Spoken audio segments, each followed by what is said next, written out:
Hello，大家好，我叫 Chloe 啦，我喺 University of Manchester 咧讀緊 Data Science 嘅，咁我嘅 Bachelor 咧就係讀 Biomedical Engineering。我主要所教嘅科目係 A Level 嘅 GCSE 啦、Chemistry 同埋 Biology。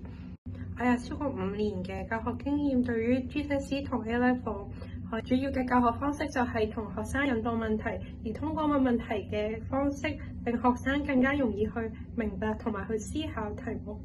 亦都會將每一個 topic 背後嘅 concept 解釋得好清楚。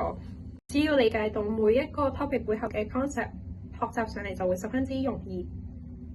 喺課堂嘅時候，亦都會準備一啲練習，同埋亦都會準備考試題目，同學生每一題講解。我會話俾學生知道邊一啲題目特別容易出錯，亦都會根據每一個學生嘅學習進度去做一個相對應嘅教學進度，學生喺考試之前獲得更加多嘅信心，從而喺考試入邊更加容易去攞得好嘅成績。如果你想提升你嘅學習成績，我希望到時可以見到你啦。YOA 嘅英文、葡文、普通話，而家仲新加咗西班牙文，都有免費試堂，快啲嚟領取啦！